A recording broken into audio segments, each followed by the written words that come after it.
तो hello friends, मेरा नाम है रज़ा और आपका स्वागत है एनसीईआरटी क्लासेज के इस नए वीडियो में। तो दोस्तों, इस वीडियो में आज हम पढ़ने वाले हैं क्लास 12th की केमिस्ट्री जो है ना दोस्तों, उसे दोस्तों तीन भागों में बांट दिया गया है। नंबर एक जो होता है हमारा, यहाँ पर देखिए, क्लास 12th की जो हमारी केमिस्ट्री है ना, उसे तीन भागों में बांटा गया है।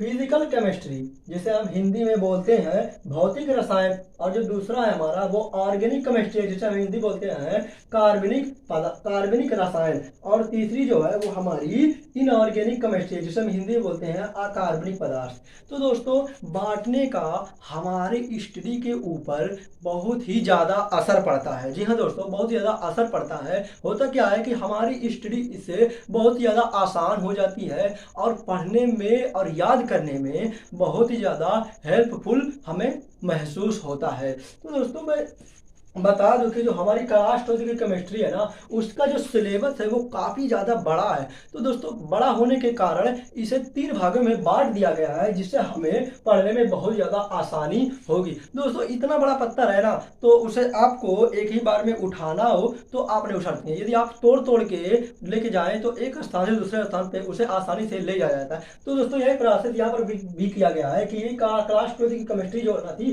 वो बहुत ही ज़्यादा, इसका सिलेबस बहुत ही ज़्यादा बड़ा था, तो इसे तीन भाग में बांट दिया गया है। हमारे पढ़ने और याद करने के लिए बहुत ही ज़्यादा आसान ये हो जाता है।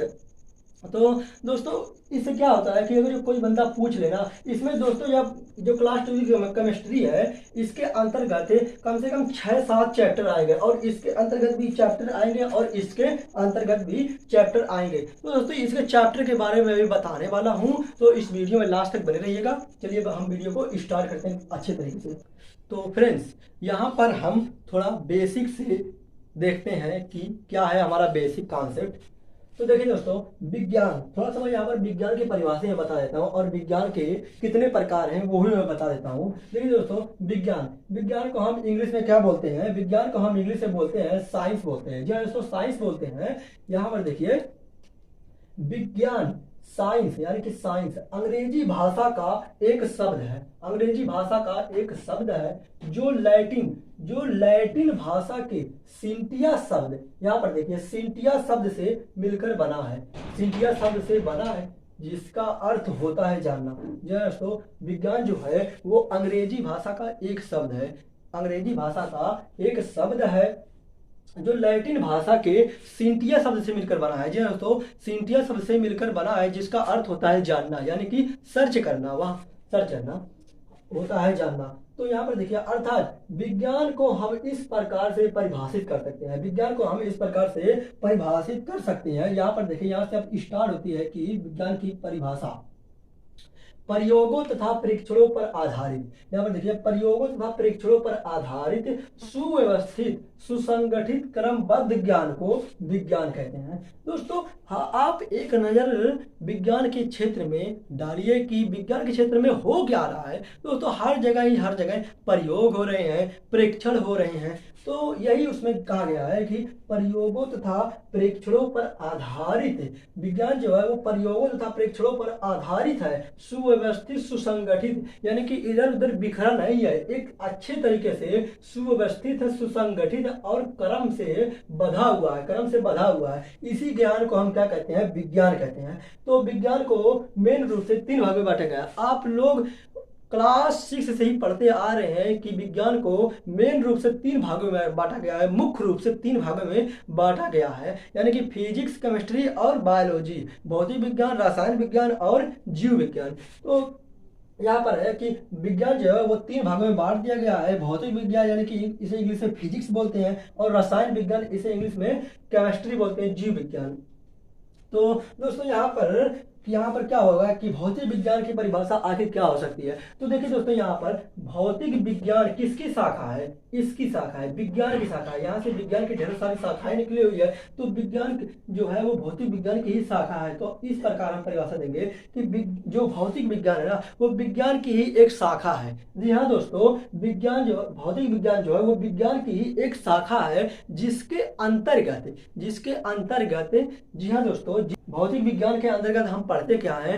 कार्य, ऊर्जा, बल, इत्यादि। जी हाँ दोस्तों, कार्य, ऊर्जा, बल इत्यादि इत्यादि का जिसके अंतर्गत अध्ययन किया जाता है वो क्या कहलाता है, हमारा भौतिक विज्ञान कहलाता है। और बात रही केमिस्ट्री की, तो केमिस्ट्री को हम इस प्रकार परिभाषित कर सकते हैं कि देखिए, वो केमिस्ट्री जो है वो विज्ञान की एक शाखा है जिसके अंतर्गत द्रव्य, अणु, परमाणु और द्रव्य, अणु, परमाणु इस प्रकार की चीजों का अध्ययन को किसके अंदर किया जाता है, वो केमिस्ट्री के अंतर्गत किया जाता है। द्रव्य, अणु, परमाणु तथा द्रव्य, अणु, परमाणु की अन्योन्य क्रियाओं का अध्ययन किया जाता है, उसे हम क्या कहते हैं, ये क्या कहते हैं कि रसायन विज्ञान की केमिस्ट्री। और जीव विज्ञान क्या है, वो ऐसे समझते हैं पादप, ये पेड़ पौधे, जीव तथा हमारे मनुष्य के आंतरिक भागों का, हमारे अंदर के जो हमारी बॉडी पार्ट है ना, उसका अध्ययन जो किया जाता है वो जिसके अंतर्गत किया जाता है उसे हम क्या कहते हैं, जीव विज्ञान कहते हैं। तो दोस्तों अब हम अपने मेन टॉपिक के ऊपर बात करते हैं कि हमारा मेन टॉपिक था क्या।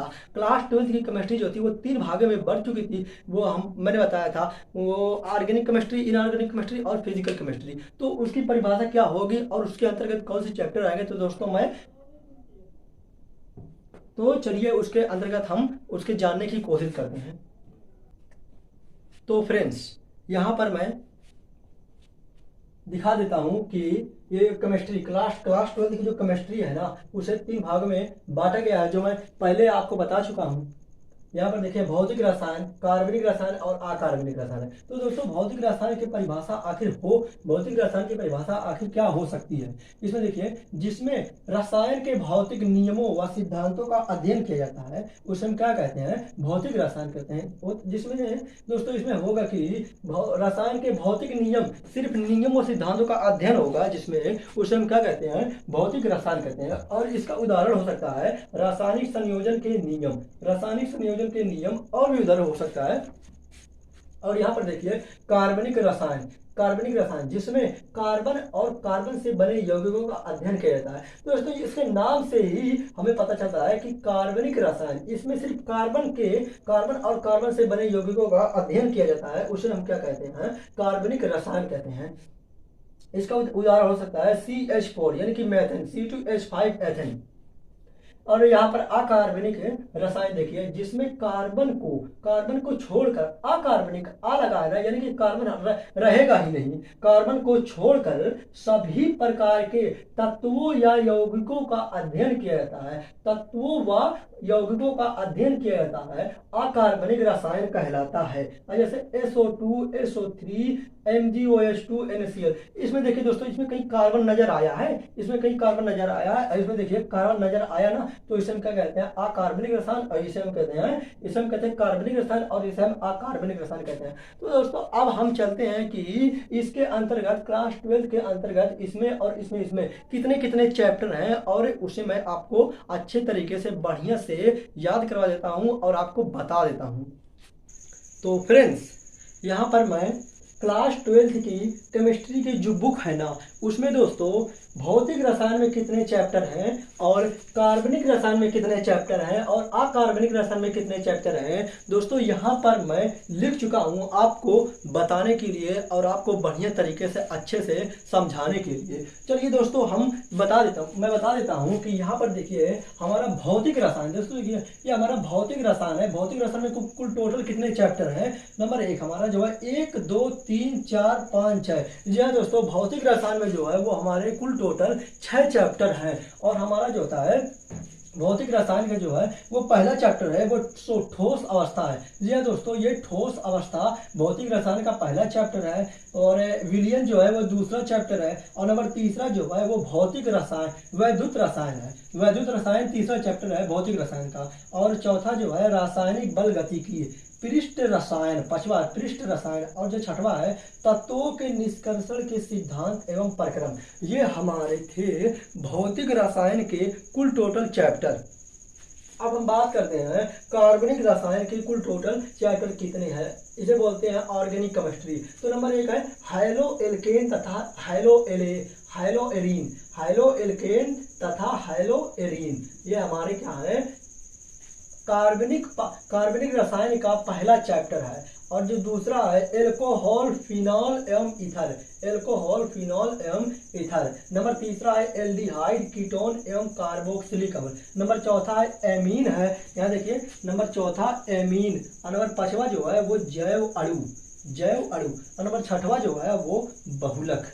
नंबर सातवां जो है दैनिक जीवन में रसायन। ये थे हमारे कुल टोटल 7 चैप्टर कार्बनिक रसायन के चैप्टर थे। अब हम बात करते हैं अकार्बनिक रसायन में कितने चैप्टर हैं। नंबर 1 जो है हमारा पी ब्लॉक के तत्व। यहाँ पर देखिए पी ब्लॉक के तत्व, डी एवं एफ ब्लॉक के तत्व, डी और एफ ब्लॉक के तत्व। नंबर तीसरा जो है उपसय संयोजन यौगिक। दोस्तों हमारे जो है अकार्बनिक रसायन में हमारे सिर्फ और सिर्फ 3 ही चैप्टर है। तो दोस्तों मैंने क्या बताया आपको कि विज्ञान की परिभाषा किसे कहते हैं। विज्ञान जो है सिंटिया शब्द से मिलकर बना है, जो आप क्लास 11 में पढ़ चुके हैं इसके बारे में।